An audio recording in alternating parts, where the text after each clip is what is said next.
मैं एक गहरा कुआं हूं इस जमीन पर, बेशुमार लड़के लड़कियों के लिए कि उनकी प्यास बुझाता रहूं।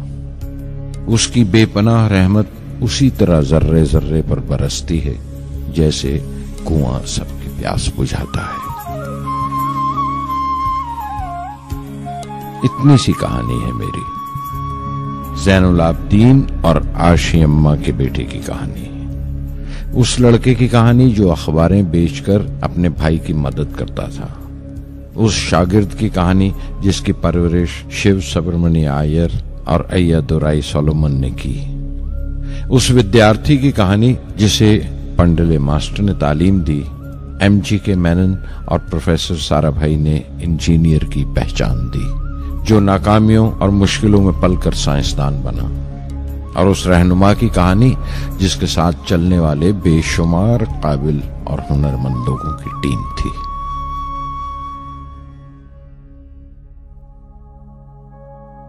मेरी कहानी मेरे साथ खत्म हो जाएगी, क्योंकि दुनियावी मानों में मेरे पास कोई पूंजी नहीं है।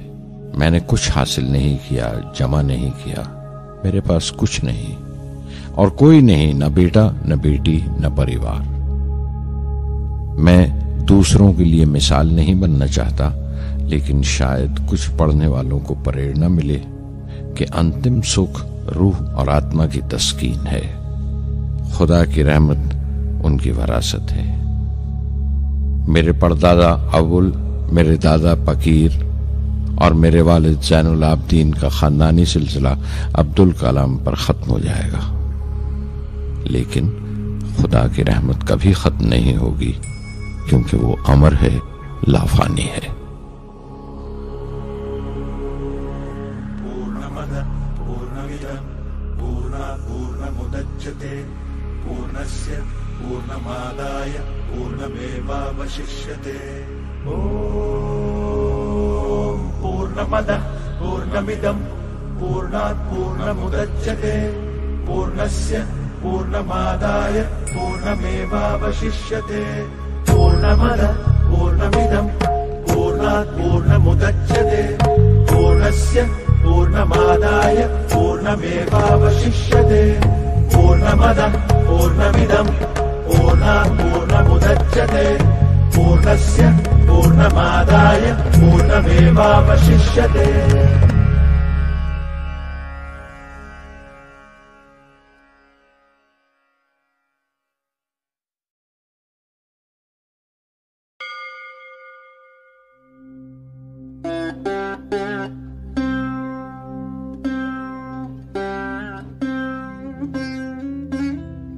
मैं शहर रामेश्वरम के एक मिडिल क्लास तमिल खानदान में पैदा हुआ। मेरे अब्बा ज़ैनुल आबदीन के पास न तालीम थी न दौलत, लेकिन इन मजबूरियों के बावजूद एक दानाई थी उनके पास और हौसला था। और मेरी मां जैसी मददगार थी आशी अम्मा। उनकी कई औलादों में एक मैं भी था, बुलंद कामत माँ बाप का एक छोटे से कद वाला मामूली शक्ल सूरत का लड़का। अपने पुश्तैनी मकान में रहते थे हम, जो कभी 19वीं सदी में बना था। काफी वसी और पक्का मकान था रामेश्वरम की मस्जिद स्ट्रीट में। मेरे अब्बा हर तरह के ऐशो आराम से दूर रहते थे, मगर जरूरियात की तमाम चीजें मुयस्सर थीं। सच तो यह है कि मेरा बचपन बड़ा महफूज था, मादी तौर पर भी और जज्बाती तौर पर भी, मटेरियली एंड इमोशनली।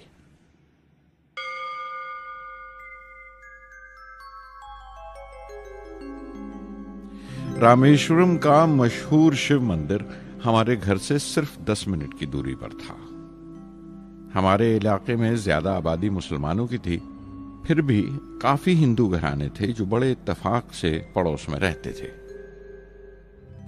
हमारे इलाके में एक बड़ी पुरानी मस्जिद थी, जहां मेरे अब्बा मुझे हर शाम नमाज पढ़ने के लिए ले जाया करते थे।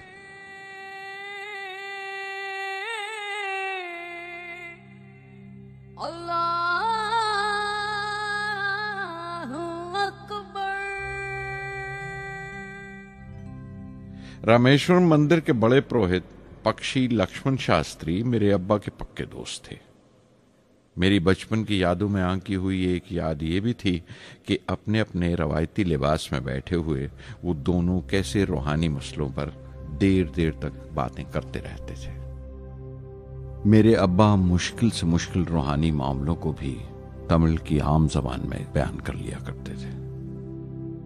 एक बार मुझसे कहा था, जब आफत आए तो आफत की वजह समझने की कोशिश करो, मुश्किलें हमेशा खुद को परखने का मौका देती हैं।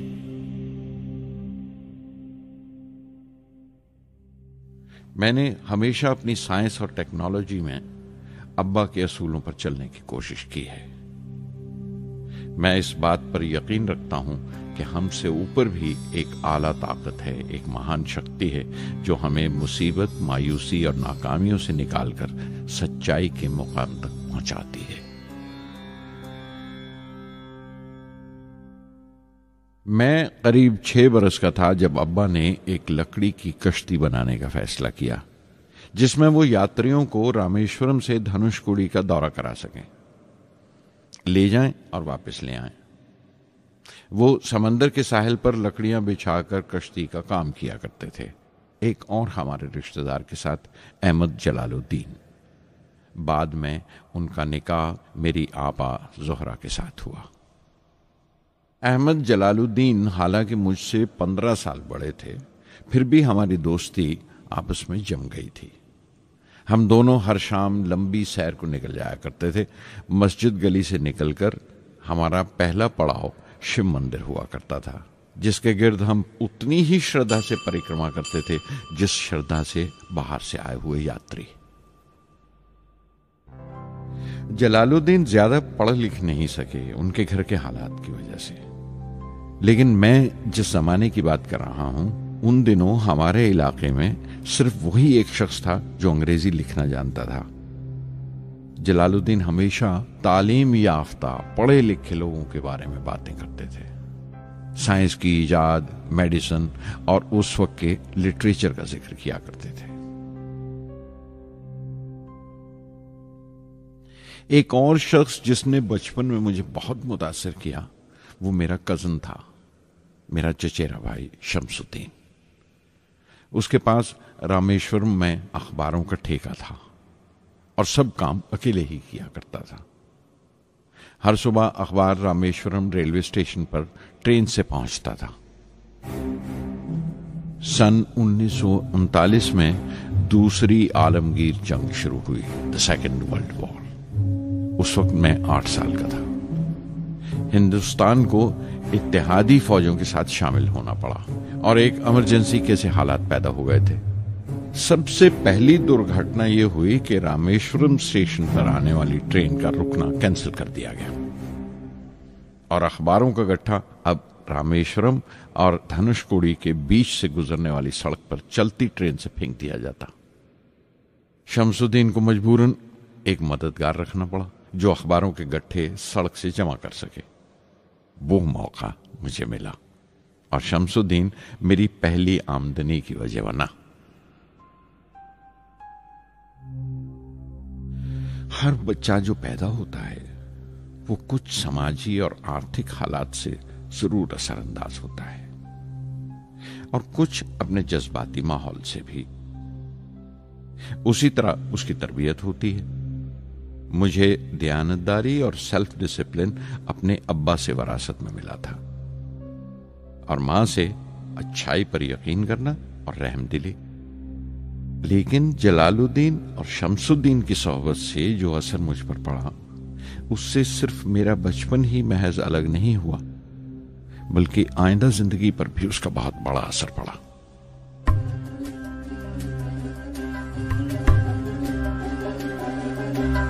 தந்தை மகற்கு ஆற்றும் நன்றி அபயத்து முந்தி இருப்பச்செயல் தந்தை மகற்கு ஆற்றும் நன்றி அபயத்து முந்தி இருப்பச்செயல் இருப்பச்செயல் மகன் தந்தைக்கு ஆற்றும் உதவி இவன் தந்தை என்னோற்றான் கொள்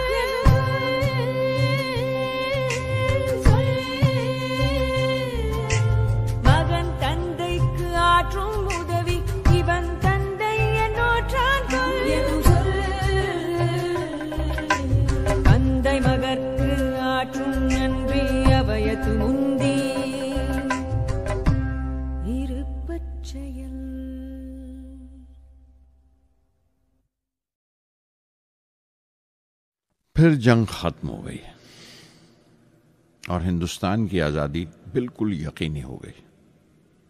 मैंने अब्बा से रामेश्वरम छोड़ने की इजाजत चाही। मैं डिस्ट्रिक्ट हेडक्वार्टर्स रामनाथपुरम जाकर पढ़ना चाहता था। शमसुद्दीन और जलालुद्दीन मेरे साथ रामनाथपुरम तक गए मुझे श्वार्ट्ज हाई स्कूल में दाखिल कराने के लिए। जाने क्यों वो नया माहौल मुझे रास नहीं आया। रामनाथपुरम बड़ा मसरूफ शहर था और करीब 50,000 की आबादी थी, लेकिन रामेश्वरम का सुकून और इत्मीनान कहीं नहीं था। घर बहुत याद आता था और घर लौटने का कोई मौका मैं छोड़ता नहीं था। श्वार्ट्ज हाई स्कूल में दाखिल होने के बाद एक 15 साल लड़के के तमाम शौक जो हो सकते थे मेरे अंदर जाग उठे। मेरे टीचर अय्यादुराई सोलोमन बेहतरीन रहबर थे, गाइड, उस नौजवान जहन के लिए जिसके सामने जिंदगी की बेशुमार मुमकिनात खुलने वाली थी।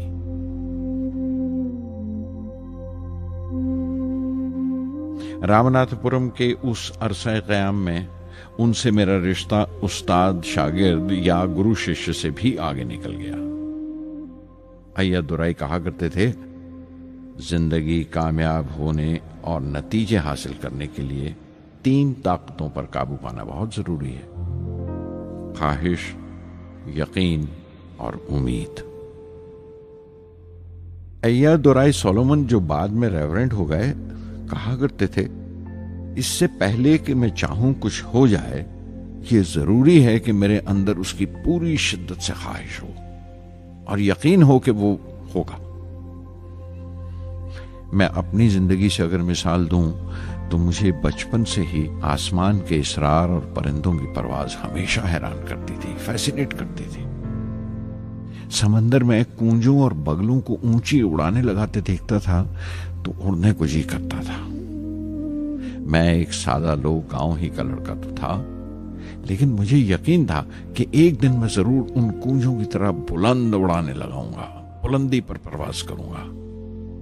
और हकीकत यह है कि रामेश्वरम से उड़ने वाला मैं पहला लड़का था।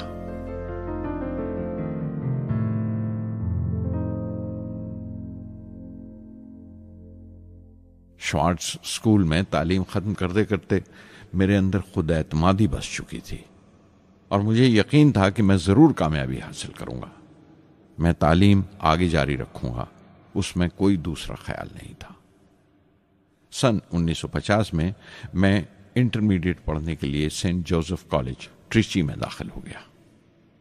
जब बीएससी डिग्री के लिए मैंने सेंट जोसेफ कॉलेज में दाखिला लिया तो हायर एजुकेशन के माने सिर्फ इतने ही जानता था।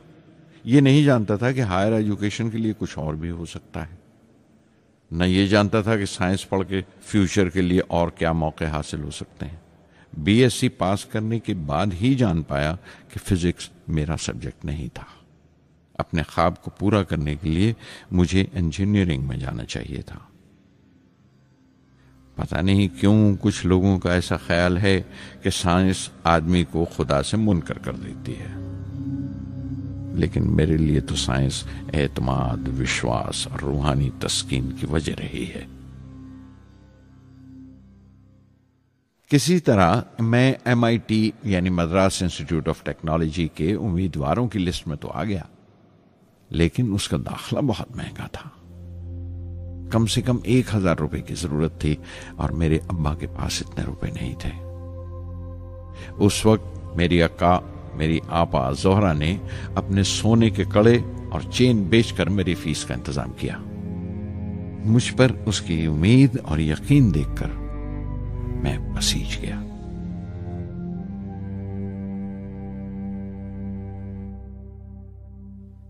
MIT में सबसे ज्यादा मजा आया। वहां 2 हवाई जहाज रखे देखकर जो उड़ान से बरी कर दिए गए थे, मुझे उनकी तरफ एक अजीब सा खिंचाव महसूस होता था। और जब सब लड़के हॉस्टल लौट जाते थे, मैं कई कई घंटे उनके पास बैठा रहता था। फर्स्ट ईयर मुकम्मल करने के बाद जब मुझे अपने ज्यादा खुसूसी मजमून चुनना थे, यानी अपनी स्पेशल ब्रांच का चुनाव करना था, तो मैंने फॉरेन एरोनॉटिकल इंजीनियरिंग का चुनाव कर लिया। MIT की तालीम के दौरान मुझे 3 टीचर्स ने बहुत मुतासिर किया। Professor Sponder, professor KAV Pandalai, professor Narasimha Rao. Professor Sponder technical aerodynamics सिखाते थे। एरोनॉटिकल इंजीनियरिंग में दाखिले से पहले मैंने उनसे सलाह ली थी। उन्होंने समझाया था कि मुझे मुस्तकबिल का फैसला करने से पहले मुस्तकबिल की मुमकिनात के बारे में नहीं सोचना चाहिए, बल्कि सोचना चाहिए एक अच्छी बुनियाद के लिए और अपने रुझान और इश्तियाक के बारे में कि उसमें कितनी शिद्दत है, मेरे एप्टीट्यूड्स और एस्पिरेशन में कितनी इंटेंसिटी है। मैं खुद भी होने वाले इंजीनियरिंग स्टूडेंट्स से कहना चाहता हूं कि जब वो अपना स्पेशलाइजेशन का चुनाव करें तो ये देखें कि उनमें कितना शौक है, कितना उत्साह है और लगन है उस शोबे में जाने के लिए। प्रोफेसर KAV पंडले ने मुझे एरोस्ट्रक्चर डिजाइन सिखाया और उसका तज्जिया भी, विश्लेषण, एनालिसिस भी। वो बड़े खुशदिल और दोस्त टीचर थे और हर साल कोई ना कोई नया तरीका, नया नजरिया लेकर आते थे कोर्स में। प्रोफेसर नरसिंह राव मैथमेटिशियन थे। वो एरोडायनेमिक्स की थ्योरी सिखाया करते थे। उनकी क्लास में दाखिल होकर मुझे मैथमेटिकल फिजिक्स बाकी तमाम सब्जेक्ट से ज्यादा अच्छा लगने लगा। साध संगी हरि हरि नाम चित्तारा चित्तारा, साध संगी हरि हरि नाम चित्तारा, सहजी अनंतु होवे दिनु राति, अंकुर भलो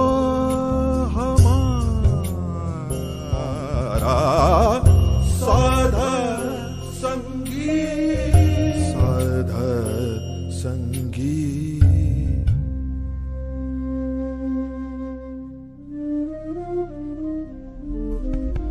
गुरुपुरा भेटियो बड़ भागी, गुरुपुरा भेटियो बड़ भागी, जाको अंतु न परवारा, अंतु न परवारा,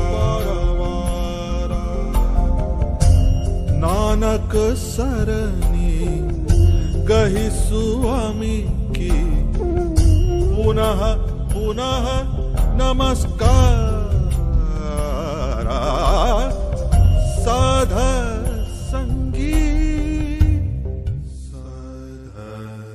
संगी।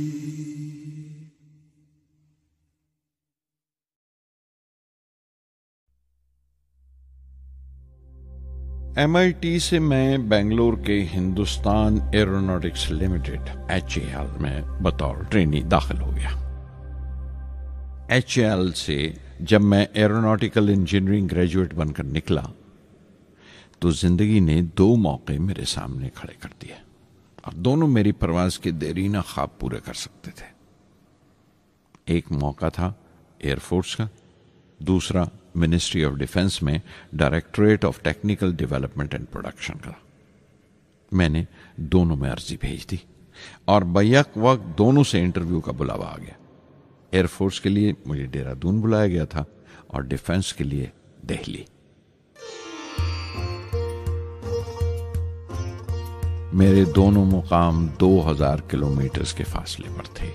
ये पहला मौका था मेरा अपने वसी और विराट वतन को देखने का। खिड़की पर बैठा मैं इस देश की सरजमीन को पांव तले से बहता हुआ देख रहा था। हैरान था कि उत्तर की तरफ सफर करते हुए एक ही मुल्क का लैंडस्केप कैसे बदलता चला जाता है। मैं 1 हफ्ता दिल्ली में ठहरा, डिफेंस मिनिस्ट्री का इंटरव्यू दिया। इंटरव्यू अच्छा हुआ था।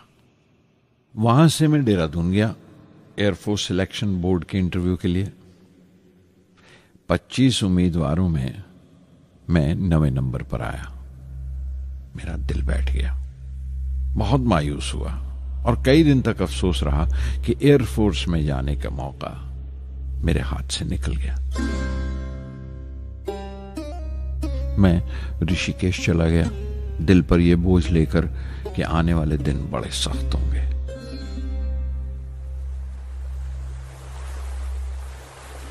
गंगा में स्नान किया और फिर चलता हुआ पास की पहाड़ी पर शिवानंद आश्रम तक पहुंच गया। स्वामी शिवानंद से भेंट हुई। देखने में बिल्कुल गौतम बुद्ध लगते थे, सफेद दूधिया धोती और पांव में लकड़ी की खड़ाऊ। उनकी बच्चों सी मासूम मुस्कान और सादा दिली देखकर बहुत प्रभावित हुआ मैंने बताया उन्हें कैसे मैं इंडियन एयरफोर्स में भर्ती होने से रह गया और मेरी कितनी शदीद ख्वाहिश थी आसमानों में उड़ने की, परवास करने की। वो मुस्कुरा दिए और बोले, ख्वाहिश अगर दिलो जान से निकली हो, वो पवित्र हो और उसमें शिद्दत हो, तो उसमें कमाल की एक इलेक्ट्रोमैग्नेटिक एनर्जी होती है, एक बरकी मकनातीसी ताकत होती है। दिमाग जब सोता है तो वो एनर्जी रात की खामोशी में बाहर निकल जाती है और सुबह कायनात ब्रह्मांड से सितारों की गति रफ्तार को अपने साथ समेटकर दिमाग में लौट आती है। इसीलिए जो सोचा है उसकी सृष्टि अवश्य है, वो तख्लीक होगा। तुम विश्वास करो इस अजली बंधन पर, इस वचन पर कि सूरज फिर लौटेगा, बाहर फिर से आएगी। मैं दिल्ली लौट आया, डिफेंस से अपना इंटरव्यू का नतीजा दरियाफ्त किया। जवाब में मुझे अपॉइंटमेंट लेटर थमा दिया गया और अगले दिन से सीनियर साइंटिफिक असिस्टेंट मुकर्रर कर दिया गया 250 रुपए की माहाना तनख्वाह पर। 3 साल गुजर गए। उन्हीं दिनों बेंगलोर में एरोनॉटिकल डेवलपमेंट एस्टेब्लिशमेंट ADE का एक नया महकमा खुला और मुझे वहां पोस्ट कर दिया गया। बेंगलोर कानपुर से बिल्कुल मुख्तलिफ शहर था। मैं अपने डायरेक्टोरेट की पोस्टिंग का पहला साल वहां गुजार चुका था। दरअसल हमारे देश में ये एक अजीब तरीका है, एक अजीब सा ढंग है अपने लोगों को हद दर्जा तक निचोड़ लेने का, जो हमारे लोगों को इंतहा पसंद बना देता है। शायद इसलिए कि सदियों इस देश ने गैर मुल्की तहजीबों के जख्म भी खाए हैं और उन्हें अपने दामन में जगह भी दी है। अलग अलग हुक्मरानों से वफा करते करते हम अपनी हैसियत, अपनी यकताई खो बैठे हैं। बल्कि हमने एक और ही किस्म की खूबी पैदा कर ली है कि एक ही वक्त में रहम दिल भी हैं और बेरहम भी, हसास भी हैं और बेहिस भी। जितने गहरे हैं उतने ही सतही। ऊपर से देखो तो हम बड़े खुश रंग और खूबरू नजर आते हैं, लेकिन कोई गौर से देखे तो अपने हुक्मरानों की एक बेढब नकल से ज्यादा कुछ नहीं है। मैंने कानपुर में कल्ले में दबाए हुए पान वाले नवाब वाजिद अली शाह के नकलची बहुत देखे और बेंगलोर में फिरंगियों के अंदाज में कुत्ते की जंजीर थामे टहलते हुए साहिबों की कमी नहीं थी। बेंगलोर में रहकर मैं रामेश्वरम के सुकून और गहरे शांत वातावरण के लिए तरसता था।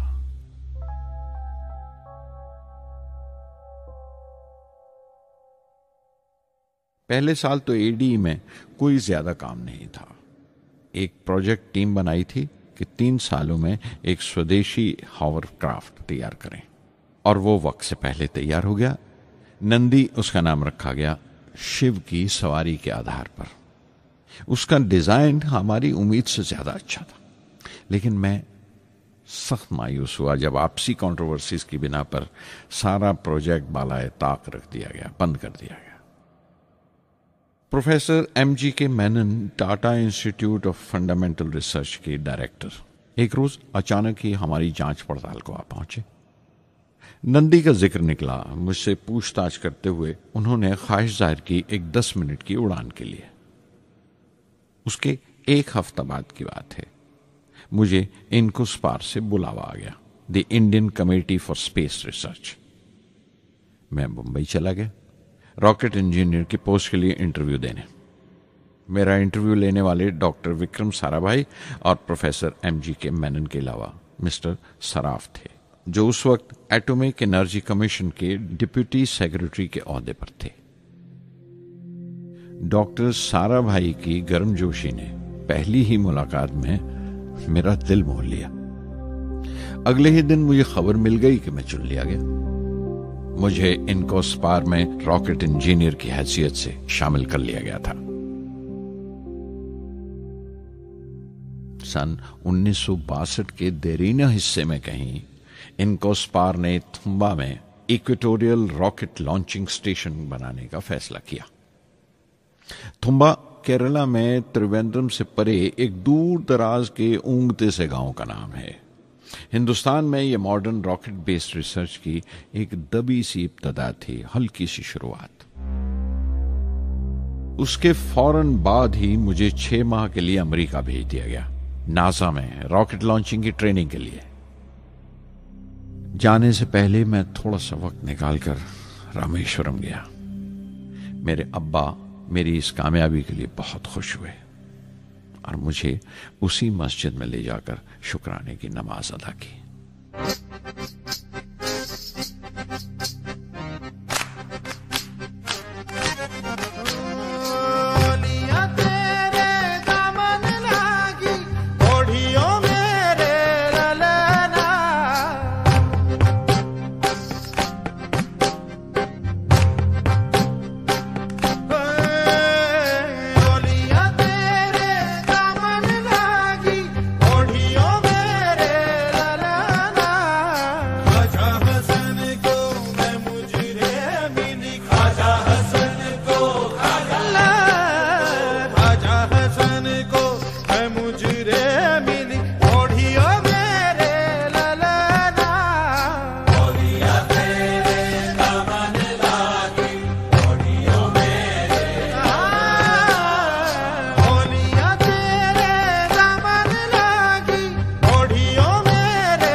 NASA Langley research centre Virginia में मैंने अपने काम की शुरुआत की।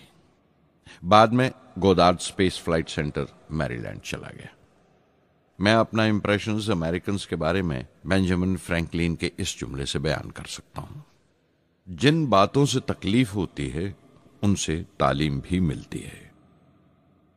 हिंदुस्तानी तंजीमों में, यहां की ऑर्गेनाइजेशंस में एक बड़ी मुश्किल है। जो ऊपर हैं वो बड़े मगरूर हैं।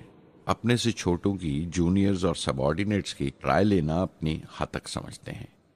कोई शख्स भी अपनी खूबी दिखा नहीं सकता अगर आप उसे मलामत ही करते रहें। उसूल और पाबंदी, पाबंदी और सख्ती, सख्ती और जुल्म के बीच की लाइन बड़ी महीन है, बारीक है। उसकी पहचान बहुत जरूरी है। मैं जैसे ही नासा से लौटा, फौरन बाद हिंदुस्तान का पहला रॉकेट लॉन्च वाक़या हुआ, 21 नवंबर सन 1963। वो साउंडिंग रॉकेट था, नाम नाइकी अपेची। नाइकी अपेची की कामयाबी के बाद प्रोफेसर साराभाई ने अपनी आरजू, अपने ख्वाब का इजहार किया। एक Indian satellite launch vehicle ISLV का सपना। हिंदुस्तानी रॉकेट का ख्वाब 20वीं सदी में एक तरह से 18वीं सदी का ख्वाब भी कहला सकता है, जो टीपू सुल्तान ने देखा था। टीपू सुल्तान की फौज में 27 ब्रिगेड थे जो खुशून कहलाते थे, और हर एक ब्रिगेड में एक दस्ता था रॉकेटमैन का जो साथ रहा करता था और जुर्क्स कहलाता था। जब टीपू सुल्तान मारा गया तो अंग्रेजों ने 700 रॉकेट्स और 900 रॉकेट के सब सिस्टम्स बरामद किए 1799 में तिरुकन्नाहल्ली की जंग के बाद। वो रॉकेट्स विलियम कॉन्गरीव ने इंग्लैंड भिजवा दिए जांच पड़ताल के लिए, उसकी तकनीक समझने के लिए, जिसे आज की साइंसी जबान में हम रिवर्स इंजीनियरिंग कहते हैं। टीपू सुल्तान की मौत के साथ उस ख्वाब की भी मौत हो गई, कम से कम 150 साल के लिए। पंडित जवाहरलाल नेहरू की बदौलत वो रॉकेटरी का ख्वाब एक बार फिर हिंदुस्तान में जिंदा हुआ। प्रोफेसर साराभाई ने उस ख्वाब को हकीकत बनाने की जिम्मेदारी अपने सर ले ली।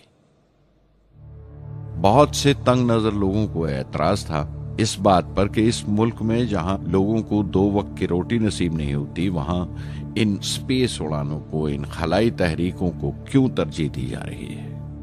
लेकिन प्रधानमंत्री पंडित नेहरू और प्रोफेसर साराभाई के नजरिए में किसी किस्म का मुबालगा नहीं था। उनके नजरिए बिल्कुल साफ थे कि अगर दुनिया के मुल्कों में और दुनिया के मसलों में कोई हिस्सा लेना है, शिरकत करनी है, हिंदुस्तान को कोई हैसियत हासिल करनी है, तो साइंस और टेक्नोलॉजी की तरक्की और खुद मुख्तारी, सेल्फ रिलायंस अशद जरूरी है। और उनका मकसद ताकत का मुजाहिरा हरगिज नहीं था। सहज पके सुमीठा होए। थुम्बा में 2 रॉकेट सहज पके मगर कामयाब हुए, एक रोहिणी, दूसरा मेनका। अगला साल लगा ही था जब प्रोफेसर साराभाई ने मुझे दिल्ली बुला भेजा। एक मीटिंग थी और मीटिंग में ग्रुप कैप्टन वीएस नारायणन से मेरा तारुफ कराया गया, जो एयर हेडक्वार्टर्स से थे। प्रोफेसर साराभाई ने रेटो तैयार करने का इरादा जाहिर किया, rocket assisted take off system, एक मिलिट्री एयरक्राफ्ट जो रॉकेट की मदद से उड़ाया जा सके बड़ी छोटी सी जगह में। शाम तक यह खबर भी आम हो गई कि हिंदुस्तान एक खुद साख्ता मिलिट्री एयरक्राफ्ट तैयार कर रहा है और मैं उस प्रोजेक्ट का मुख्तार हूं, जिम्मेदार हूं। मैं कई तरह के जज्बात से भर गया, खुश भी था, शुक्रगुजार भी, खुशकिस्मत भी, और एक एहसास हुआ तकमील का, फुलफिलमेंट का। 19वीं सदी के एक शायर की ये सत्रें बहुत याद आई। हर दिन के लिए तैयार रहो, हर दिन को एक तरह ही मिलो। जब ओखली हो बर्दाश्त करो, जब दस्ता हो तो वार करो। रेटो पे काम करते हुए 2 अहम वाकयात हुए। पहला तो यह था कि अपने देश में पहली बार स्पेस रिसर्च का 10 साला प्रोग्राम तैयार हुआ, जिसके ऑथर थे प्रोफेसर साराभाई। मेरे लिए वो एक ऐसा रूमानी मैनिफेस्टो था जैसे स्पेस से इश्क करने वाले किसी शायर की रूमानी नज्म हो, जैसे कोई अपने देश के आसमान से इश्क करने लगा हो। और दूसरा वाकया मिनिस्ट्री ऑफ डिफेंस में मिसाइल पैनल का तैयार होना। नारायणन और मैं, हम दोनों उस पैनल के मेंबर थे। उस वक्त तक भविष्य की आने वाली SLV सैटेलाइट लॉन्च व्हीकल का नाक नक्शा भी तैयार हो चुका था। प्रोफेसर साराभाई अपने देरीना ख्वाब को ताबीर देने के लिए कुछ और साथियों का चुनाव कर चुके थे। मैं खुद को खुशकिस्मत समझता हूं कि मुझे उस प्रोजेक्ट का लीडर चुना गया। उस पर प्रोफेसर साराभाई ने मुझे एक और जिम्मेदारी भी सौंपी कि लॉन्च की 4थी स्टेज मैं ही डिजाइन करूं। यह मामूल था, मेरा आदत थी कि हर मिसाइल पैनल की मीटिंग के बाद मैं जाकर प्रोफेसर साराभाई को पूरी तफसील, पूरी रिपोर्ट देता था। दिल्ली में ऐसी ही एक मीटिंग के बाद 23 दिसंबर 1971 को मैं त्रिवेंद्रम लौट रहा था और उस दिन प्रोफेसर साराभाई थुम्बा में SLV का मुआयना करने गए हुए थे। दिल्ली एयरपोर्ट के लाउंज से मैंने उन्हें फोन किया, पैनल मीटिंग की तफसील बताई। प्रोफेसर साराभाई ने मुझे कहा कि मैं त्रिवेंद्रम एयरपोर्ट पर उनका इंतजार करूं। मैं जब त्रिवेंद्रम पहुंचा तो फिजा में एक मातम बिछा हुआ था। मुझे खबर दी गई कि प्रोफेसर साराभाई नहीं रहे। चंद घंटे पहले दिल का दौरा पड़ने से उनका इंतकाल हो गया। मैं थर्रा के रह गया। चंद घंटे पहले ही तो मैंने उनसे बात की थी। मेरे लिए वो बहुत बड़ा सदमा था। प्रोफेसर साराभाई मेरी नजर में इंडियन साइंस के राष्ट्रपिता हैं, जैसे राष्ट्र के पिता महात्मा गांधी हैं। उन्होंने अपनी टीम से रहनुमा पैदा किए और खुद अपने अमल से उनके लिए मिसाल साबित हुए।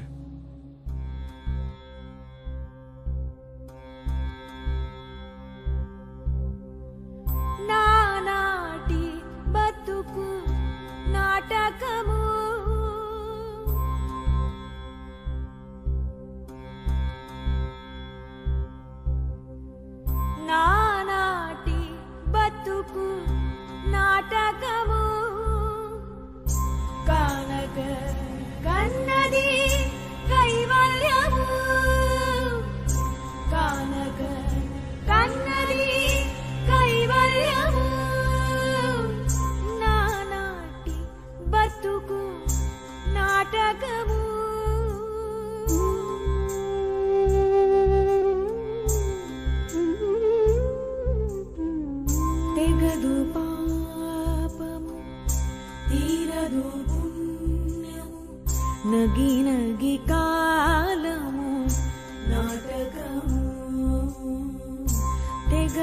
పాపము తీరదు పుణ్యము నగి నగి కాలము నాటకము యగువన శ్రీ వెంకటేశ్వరుడేలిగే యగువన శ్రీ వెంకటేశ్వరుడేలిగే గగనము నీతిది కైవల్యము గగనము నీతిది కైవల్యము కైవల్యము.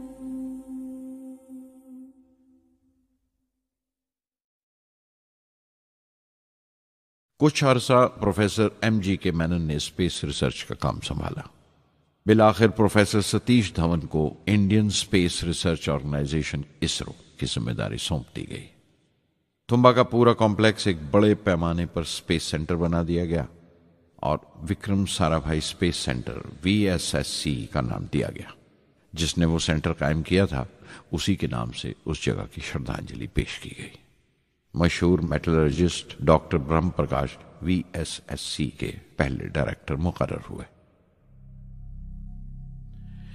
कोई भी शख्स अपनी जिम्मेवारी में तभी कामयाब हो सकता है अगर वो बारसूख हो, मोतबर हो और अपने फैसलों के लिए उसे सही हद तक आजादी हो.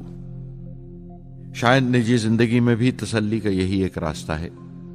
आजादी और जिम्मेवारी एक साथ हो तभी वो तस्कीन और खुशी का बायस हो सकती है. और जाती आजादी हासिल करने के लिए मैं 2 रास्ते तजवीज कर सकता था जो मैंने इख्तियार किए. पहला तो यह कि अपनी तालीम और तरबियत को बढ़ावा दो. इल्म, नॉलेज बड़ा कारामद हथियार है, बहुत काम आता है. इल्म जितना ज्यादा होगा उतनी ज्यादा आजादी के हकदार होगे. इल्म वो पूंजी है जो कोई छीन नहीं सकता. टीम की रहनुमाई तभी मुमकिन है अगर आपकी जानकारी मुकम्मल हो, अप टू डेट हो. कामयाब रहनुमा बनने के लिए जरूरी है कि दिन का काम जब खत्म हो आप पिछले काम का जायजा लें, अगले दिन के काम की तैयारी करें. दूसरा तरीका यह है कि अपने काम को अपना फख्र समझें, गर्व समझें और जरूरी है कि अपने अंदर की शक्ति की सही जानकारी हो. जो करो उस पर यकीन रखो या जिस पर यकीन हो वही करो, वरना दूसरों के ईमान का शिकार बनते रहोगे. SLV प्रोजेक्ट के पहले 3 सालों में साइंस के बहुत से नए नए इसरार खुले और आहिस्ता आहिस्ता साइंस और टेक्नोलॉजी का फर्क समझ आने लगा. रिसर्च और अमल, डेवलपमेंट का फासला पता चलने लगा. किसी भी ईजाद में गलतियां होना लाजमी है, लेकिन हर गलती कामयाबी की तरफ एक और कदम उठाती है, एक और सीढ़ी बन जाती है. किसी भी तख्लीक की तरह SLV-3 की तख्लीक भी कई दर्दनाक लम्हों से गुजरी. एक रोज जब मैं और मेरे तमाम साथी अपने कामों में पूरी तरह डूबे हुए थे, मेरे घर से एक मौत की इत्तला पहुंची. मेरे दोस्त और हमदर्द मेरे बहनोई जलालुद्दीन का इंतकाल हो गया था. कुछ देर के लिए तो मैं सुन्न होकर रह गया. मेरी आंखों में अंधेरा छा गया. थोड़ी देर बाद जब अपने चौगिरदे का एहसास हुआ तो महसूस किया जैसे मेरी हस्ती का एक हिस्सा मर गया था. रात की रात बसों में सफर करता हुआ अगली सुबह मैं रामेश्वरम पहुंचा. जोहरा को क्या तसल्ली देता और क्या सब्र देता अपनी भांजी महबूबा को जो रो रो कर हलकान हो रही थी. मेरी आंखों के सोते पहले ही सूख चुके थे. थुम्बा लौटकर बहुत दिनों तक सारा कामकाज, सारी मसरूफियत बेमानी लगने लगी. बहुत दिनों तक बहुत मलाल लगा, सब बेमानी लगता था. प्रोफेसर धवन देर देर तक हौसला देते थे. कहते SLV पर जैसे जैसे काम आगे बढ़ेगा मुझे सब्र महसूस होगा और ये मायूसी कम होते होते गुजर जाएगी. 1976 में मेरे अब्बा ज़ैनुल आबदीन 102 साल की उम्र में वहीं रामेश्वरम में इंतकाल फरमा गए। 15 पोते पोतियां छोड़कर गए थे पीछे और एक पड़पोता। दुनियावी तौर पर वो सिर्फ एक और बुजुर्ग की मौत थी।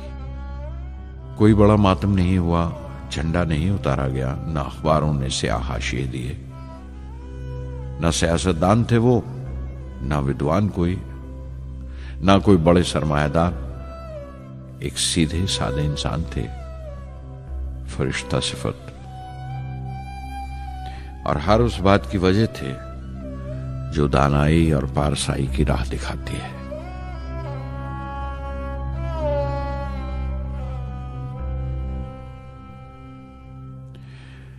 मैं बहुत देर तक अपनी मां के पास बैठा रहा, चुपचाप। और जब उठा थुम्बा लौटने के लिए तो उसने रुंधे गले से दुआएं दी मुझे।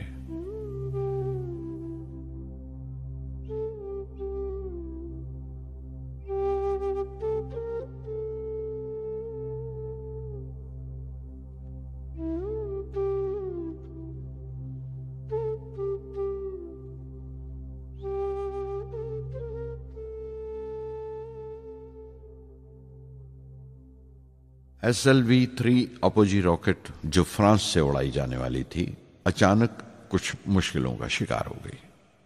मुझे फौरन फ्रांस जाना पड़ा। मैं रवाना होने ही वाला था कि मेरी मां की मौत की खबर पहुंची। यके बाद दीगरे 3 मौतें हो गई मेरे घर में। उस वक्त मुझे अपने काम में पूरे ध्यान की जरूरत थी। 100% लगन से काम करने की ख्वाहिश किसी और लगन की गुंजाइश नहीं छोड़ती।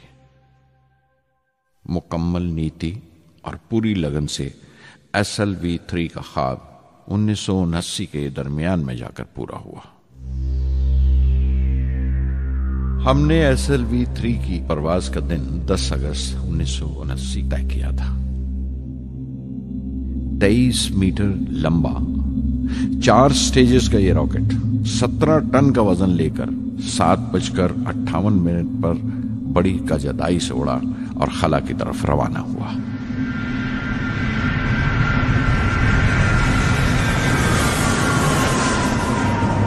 पहली स्टेज हर तरह से पुख्ता निकली और बड़े आराम से रॉकेट दूसरी स्टेज में दाखिल हो गया।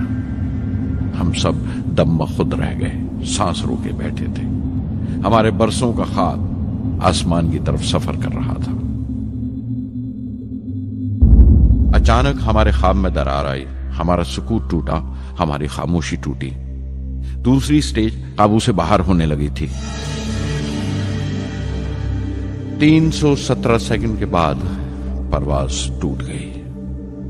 मेरी मेहनत और उम्मीद चौथी स्टेज को साथ लेकर तमाम मलबा श्री हरिकोटा से 560 किलोमीटर दूर समंदर में जाके गिरा।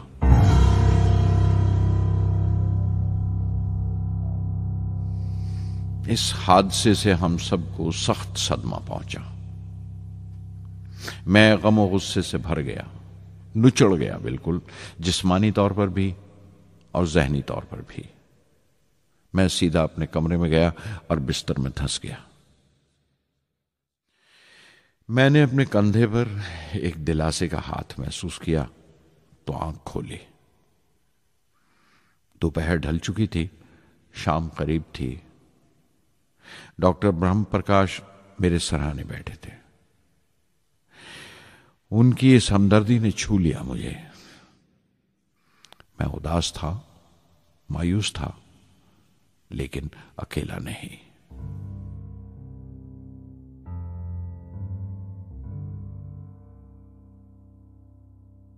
हर शख्स तकनीकी जमा तफरीक और बहस मुबासे के बाद मुतमईन हो चुका था, संतुष्ट हो चुका था, लेकिन मुझे इत्मीनान न आया और मुसलसल बेचैन रहा।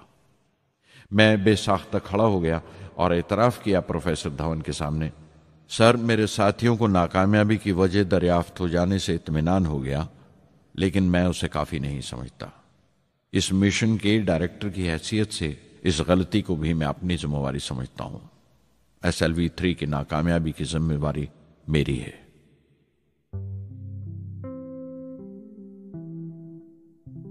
साइंस का काम कमाल दर्जा उत्साह भी देता है, खुशी भी और उतनी ही गहरी मायूसी भी। इस तरह के वाकयात सोच सोचकर मैं दिल को ढारस देता रहा। यह ख्याल कि इंसान चांद पर उतर सकता है सबसे पहले एक रूसी साइंटिस्ट ने सोचा था। उसे हकीकत बनने में 40 साल गुजर गए जब अमेरिका ने उसे पूरा किया। प्रोफेसर चंद्रशेखर ने चंद्रशेखर लिमिट का आविष्कार किया था 1930 में, जब कैम्ब्रिज में पढ़ रहे थे। लेकिन 50 साल बाद उन्हें उसी डिस्कवरी पर नोबेल प्राइज मिला। वॉन ब्रॉन अपनी सैटर्न लॉन्च व्हीकल से आदमी को चांद पर उतारने से पहले कितनी सारी नाकामियों से गुजरे होंगे। पहाड़ की चोटी पर उतरने से पहाड़ पर चढ़ने का तजुर्बा नहीं मिलता। जिंदगी पहाड़ की चढ़ानों पर मिलती है, चोटी पर नहीं। चढ़ानों पर ही तजुर्बे मिलते हैं और जिंदगी मंचती है और टेक्नोलॉजी तरक्की करती है। चोटी पर पहुंचने की कोशिश ही में चढ़ानों का इल्म हासिल होता है। मैं एक एक कदम चलता रहा, चढ़ता रहा चोटी की तरफ।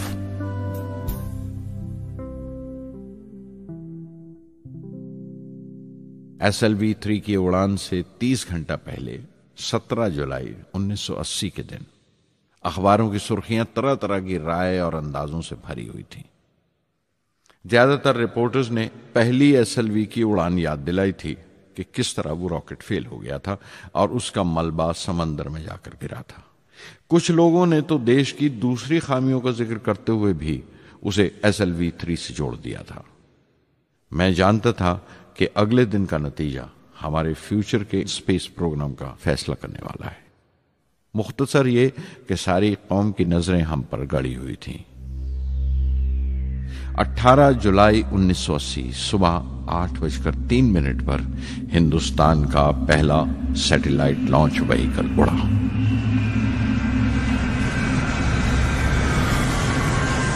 मैंने रोहिणी सैटेलाइट का तमाम डेटा कंप्यूटर पर जांचा।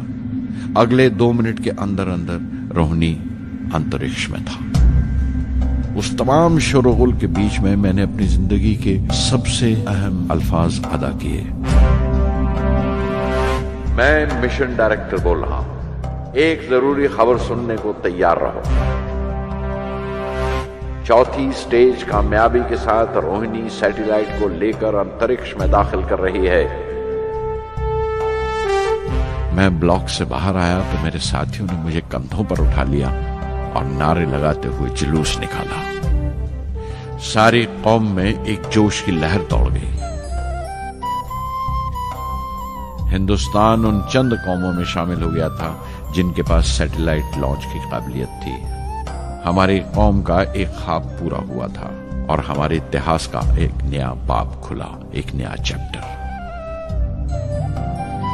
प्रधानमंत्री इंदिरा गांधी ने मुबारकबाद का तार भेजा और सबसे ज्यादा हिंदुस्तान के साइंसदान खुश थे कि ये पूरी कोशिश स्वदेशी थी, हमारी अपनी थी। मैं कुछ मिले जुले जज्बात से गुजर रहा था। मैं खुश था कि पिछली 2 दहाइयों से जिस कोशिश में था बिलाखिर उसमें कामयाब हुआ। लेकिन उदास था जिन लोगों की बदौलत में यहां पहुंचा था वो लोग मेरे साथ नहीं थे। मेरे अब्बा, मेरे बहनोई जलालुद्दीन और प्रोफेसर साराभाई।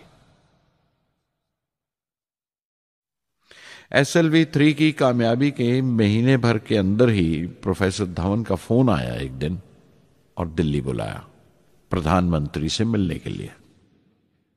मेरी एक छोटी सी उलझन थी कपड़ों को लेकर। हमेशा से बड़े आमियाना से कपड़े पहनता हूं और पांव में चप्पल या स्लीपर कह लो। प्रधानमंत्री को मिलने जैसा वो लिबास नहीं था, मेरे लिए नहीं, उनके एहतराम के लिए। सुना तो प्रोफेसर धवन बोले, कपड़ों की फिक्र मत करो, तुमने जो शानदार कामयाबी पहन रखी है वो काफी है। रिपब्लिक डे 1981 मेरे लिए एक बड़ी खुशखबरी लेकर आया कि मुझे पद्म भूषण से नवाजा गया है। मैंने अपने कमरे को बिस्मिल्लाह खां की शहनाई से भर लिया। शहनाई की गूंज मुझे कहीं और ही ले गई। मैं रामेश्वरम पहुंच गया, मां के गले लगा। अब्बा ने मेरे बालों को उंगलियों से सहलाया और मेरा दोस्त, मेरा रफीक जलालुद्दीन मस्जिद गली में जमा हुए लोगों में मेरे इनाम का ऐलान कर रहा था। मेरी बहन जोहरा ने मीठा बनाया घर में। पक्षी लक्ष्मण शास्त्री ने मेरे माथे पर तिलक लगाया। फादर सोलोमन ने मेरे हाथ में सलीब देकर दुआ पढ़ी और प्रोफेसर सारा भाई को देखा। उनके चेहरे पर मुस्कुराहट थी, फख्र था। जो पौधा वो लगाकर गए थे अब पूरा पेड़ बन चुका था, जिसके फल हिंदुस्तान की आवाम तक पहुंच रहे थे।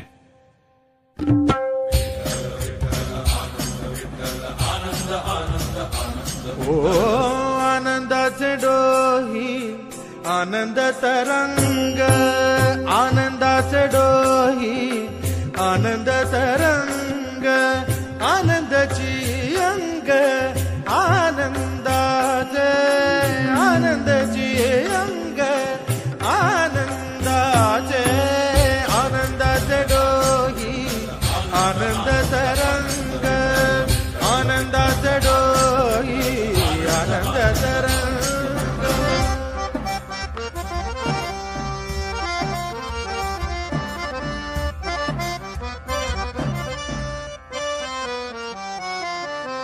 गर्भाचे आवडी मातेचा डोहळा, तेथीचा जीवळा तेथे बिंबे। गर्भाचे आवडी मातेचा डोहळा, तेथीचा जीवळा तेथे बिंबे। तुका म्हणे तैसा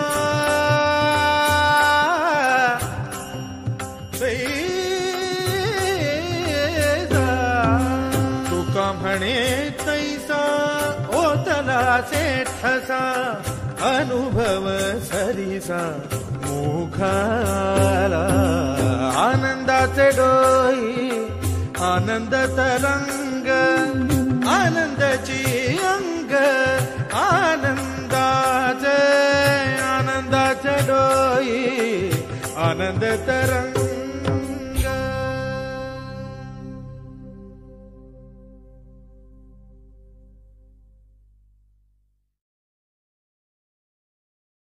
पहली जून 1982 मैंने defence research and development laboratory DRDL की जिम्मेवारी संभाल ली। उस वक्त के defence minister Shri R Venkataraman ने जब मशवरा दिया कि बजाय दर्जा बदर्जा मिसाइल तैयार करने के हमें मुकम्मल अपनी मिसाइल तैयार करने का प्रोग्राम बनाना चाहिए, तो हमें अपने कानों पर यकीन नहीं आया और देखते देखते ही वो प्रोजेक्ट एक मुकम्मल मिसाइल का प्रोग्राम बन गया, जिसके नतीजे आइंदा बहुत दूर तक पहुंचे। हर एक प्रोजेक्ट का नाम हिंदुस्तान की खुद मुख्तारी, सेल्फ रिलायंस का सबूत था। सरफेस टू सरफेस मिसाइल का नाम पृथ्वी रखा गया, टैक्टिकल कोर व्हीकल को त्रिशूल का नाम दिया गया, surface to air defence system Akash कहलाया, एंटी टैंक मिसाइल प्रोजेक्ट को नाग के नाम से पुकारा गया और मेरे देरीना ख्वाब रेक्स को यानी re entry experiment launch vehicle को मैंने अग्नि का नाम दिया। मिसाइल टेक्नोलॉजी का हुनर दुनिया की कुछ चुनी हुई कौमों के पास ही था। वो बड़े ताज्जुब से हमारी तरफ देख रहे थे कि हम क्या करने जा रहे हैं और कैसे करेंगे। हम एक मीटिंग में बैठे हुए अपने मकसद को पूरा करने के लिए 1984 की निशानदेही कर रहे थे जब डॉक्टर ब्रह्म प्रकाश की मौत की खबर आई। मेरे लिए वो एक और सदमा था। पहली SLV की नाकामी के वक्त जिस तरह उन्होंने ढारस दी थी मुझे, वो याद करके मैं और ज्यादा गमगीन हो गया।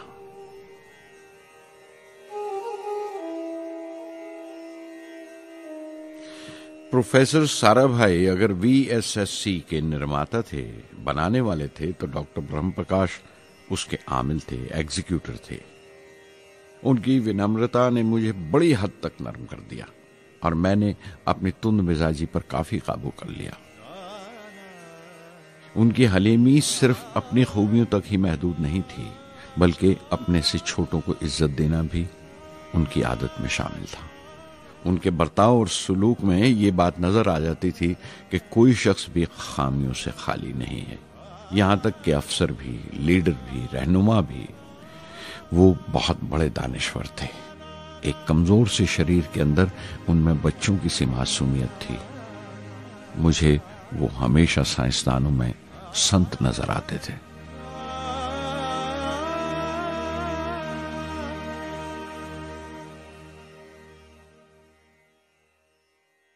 पृथ्वी का काम अपनी तकमील को पहुंच रहा था जब हम 1988 में दाखिल हुए। 25 फरवरी 1988 सुबह 11:23 पर पृथ्वी की पहली परवाज वाक़ हुई। हमारे मुल्क में वो एक ऐतिहासिक मौका था। पृथ्वी सिर्फ एक सरफेस टू सरफेस मिसाइल ही नहीं, बल्कि आइंदा आने वाली तमाम किस्म की मिसाइल का बुनियादी नक्शा भी था। फ्यूचर का मॉड्यूल था वो। पृथ्वी ने हमारे आस पड़ोस के मुल्कों को दहला दिया। मगरबी यानी वेस्टर्न मुल्कों को पहले तो हैरत हुई, फिर गुस्से का इजहार किया और पाबंदी लगा दी इंडिया के लिए कि वो ऐसी कोई चीज बाहर के मुल्कों से न खरीद सकें जो उनके मिसाइल प्रोग्राम में इस्तेमाल हो सकती हो या काम आ सकती हो।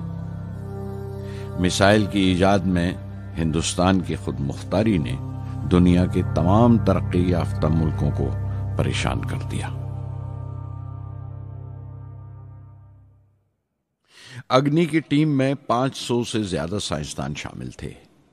अग्नि की परवाज 20 अप्रैल 1999 तय पाई थी।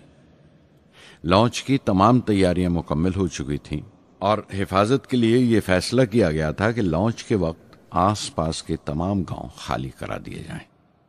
अखबारात और दूसरी मीडिया ने इस बात को बहुत उछाला। 20 अप्रैल पहुंचते पहुंचते तमाम मुल्क की नजरें हम पर टिकी हुई थीं। दूसरे मुल्कों का दबाव बढ़ रहा था कि हम इस तजुर्बे को मुलतवी कर दें या खारिज कर दें, लेकिन सरकार मजबूत दीवार की तरह हमारे पीछे खड़ी रही और किसी तरह हमें पीछे नहीं हटने दिया। परवाज से सिर्फ 14 सेकंड्स पहले हमें कंप्यूटर ने रुकने का इशारा किया। किसी एक पुर्जे में कोई खामी थी, वो फौरन ठीक कर दी गई, लेकिन उसी वक्त डाउन रेंज स्टेशन ने रुकने का हुक्म दिया। चंद सेकंड्स में कई रुकावटें सामने आ गईं और परवाज मुलतवी कर दी गई। अखबारात ने आस्तीनें चढ़ा ली। हर बयान ने अपनी अपनी तरह की वजूहात निकाल ली। कार्टूनिस्ट सुधीर दार ने एक कार्टून शाया किया जिसमें एक खरीदार कुछ सामान दुकानदार को वापस करते हुए कह रहा था, अग्नि की तरह वो भी नहीं चली। एक कार्टून में दिखाया गया कि साइंसदान कह रहा है, सब ठीक था, स्विच बटन नहीं चला। हिंदुस्तान टाइम्स के कार्टून में एक नेता रिपोर्टर को समझा रहा है, डरने की कोई बात नहीं, ये बड़ी अमन पसंद अहिंसावाद की मिसाइल है, इससे कोई मरेगा नहीं। करीब 10 रोज दिन रात काम चला मिसाइल की दुरुस्ती पर और आखिरकार साइंसदानों ने एक नई तारीख तय की अग्नि की परवाज के लिए। मगर फिर वही हुआ। 10 सेकंड पहले कंप्यूटर ने रुकावट का इशारा किया। पता चला एक पुर्जा काम नहीं कर रहा है। परवाज फिर मुलतवी कर दी गई। ऐसी बात किसी भी साइंसी तजुर्बे में हो जाना आम बात है। गैर मुल्कों में भी बहुत बार होता है, लेकिन उम्मीद से भरी हुई कौम हमारी मुश्किलें समझने को तैयार नहीं थी। हिंदू अखबार में केशव का एक कार्टून छपा जिसमें एक देहाती कुछ नोट गिनते हुए कह रहा था, मिसाइल के वक्त गांव से हट जाने का मुआवजा मिला है। 2-4 बार और ये तजुर्बा मुलतवी हुआ तो मैं पक्का घर बनवा लूंगा। अमोल बटर वालों ने अपने होर्डिंग पर लिखा, अग्नि को ईंधन के लिए हमारे बटर की जरूरत है। अग्नि की मुरम्मत का काम जारी रहा आखिरकार एक बार फिर 22 मई की तारीख अग्नि की परवाज के लिए तय पाई। उसकी पिछली रात doctor Arunachalam, general KN Singh और मैं डिफेंस मिनिस्टर KC पंत के साथ चहलकदमी कर रहे थे। पूरे चांद की रात थी, हाई टाइड का वक्त था और लहरें गरज गरज कर खुदा की अजमत का नाम ले रही थी। कल अग्नि की परवाज कामयाब होगी या नहीं, बार बार यही सवाल हमारे दिमाग में गूंज रहा था।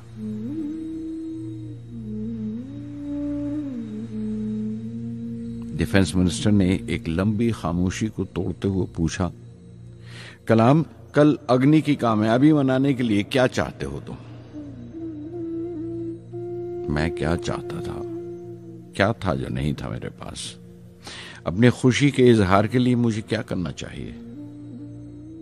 और अचानक मुझे जवाब मिल गया, हम 1 लाख पेड़ों की कोंपलें लगाएंगे, मैंने कहा और उनके चेहरे पर रौनक आ गई।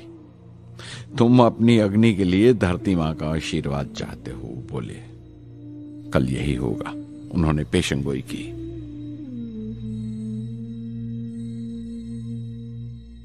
अगले दिन सुबह 7:10 पर अग्नि लॉन्च हुई। कदम कदम सही निकला। मिसाइल ने जैसे टेक्स्ट बुक याद कर ली हो, जैसे सबक याद कर लिया था। हर सवाल का सही जवाब मिल रहा था। लगता था एक लंबे खौफनाक ख्वाब के बाद एक खूबसूरत सुबह ने आंख खोली है। 5 साल की मुशक्कत के बाद हम इस लॉन्च पैड पर पहुंचे थे। इसके पीछे 5 लंबे सालों की नाकामयाबी, कोशिशें और इम्तिहान खड़े थे। इस कोशिश को रोक देने के लिए हिंदुस्तान ने हर तरह के दबाव बर्दाश्त किए थे, लेकिन हमने कर दिखाया जो करना था। मेरी जिंदगी का सबसे कीमती लम्हा था वो मुट्ठी भर सेकंड्स, 600 सेकंड की वो परवाज जिसने हमारी बरसों की थकान दूर कर दी, बरसों की मेहनत को कामयाबी का तिलक लगाया।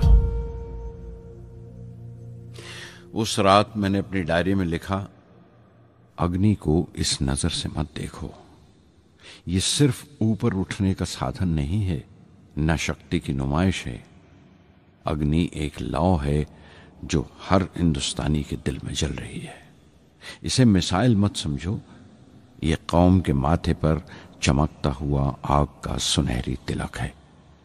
स्वधर्मम् अपि चावेक्ष्य न विकम्पितुम् अर्हसि, धर्म्याद् युद्धश्रेयोऽन्य क्षत्रियस्य न विद्यते।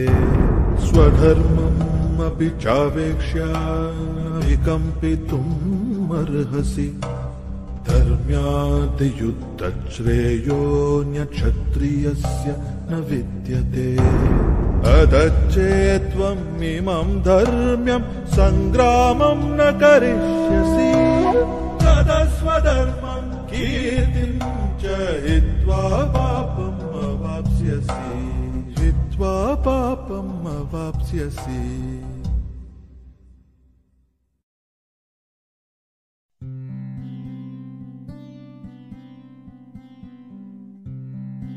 $1990 के रिपब्लिक डे पर देश ने मिसाइल प्रोग्राम की कामयाबी का जश्न मनाया। मुझे पद्म विभूषण से नवाजा गया और डॉक्टर अरुणाचलम को भी। 10 साल पहले पद्म भूषण की यादें एक बार फिर हरी हो गईं। रहन सहन मेरा अब भी वैसा ही था जैसा तब था। 10 बाय 12 का एक कमरा किताबों से भरा हुआ और कुछ जरूरत का फर्नीचर जो किराए पर लिया था। फर्क इतना ही था कि तब यह कमरा त्रिवेंद्रम में था, अब हैदराबाद में। वेटर मेरा नाश्ता लेकर आया, इडली और छाछ, और आंखों में एक खामोश मुस्कुराहट, मुबारकबाद की। मैं अपने हमवतनों की इस नवाजिश से छलक गया।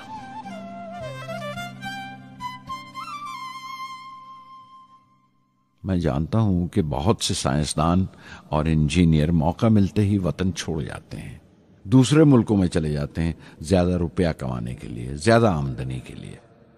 लेकिन ये आदर, मोहब्बत और इज्जत क्या कमा सकते हैं जो उन्हें अपने वतन से मिलती है।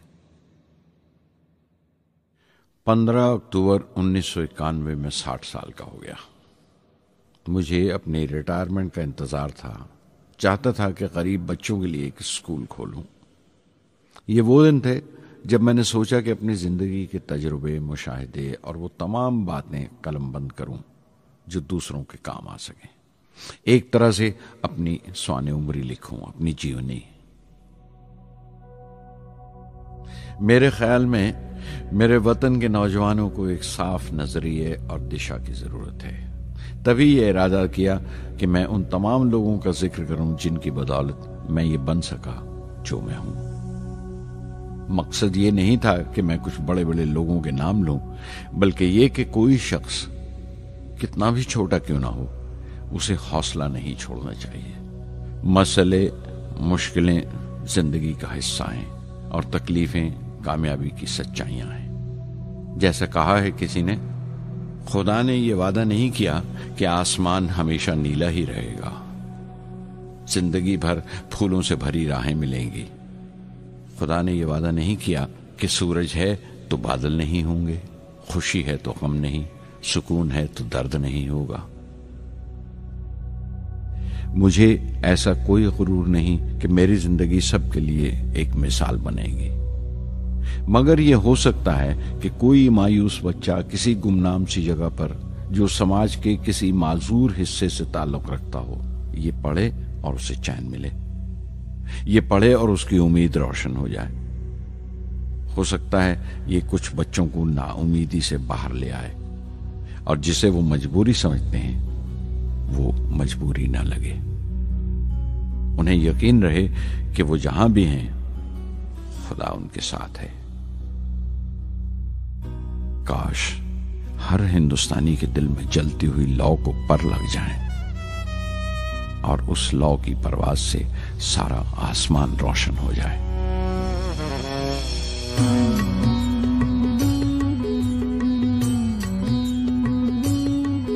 ये ज़मीं मेरी, मेरा आसमां, बड़ा खूबसूरत है जहां।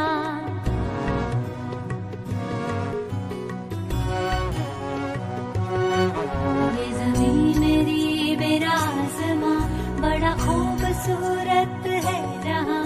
मेरी जिंदगी परवाज़ है, वो फिजा मेरी, मैं उड़ूं जहां। मेरी जिंदगी परवाज़ है, वो फिजा मेरी, मैं उड़ूं जहां। ये ज़मीं मेरी, मेरा आसमां, बड़ा खूबसूरत है जहां। कभी धूप लेप के आसमां हमने सुनहरी कर लिया।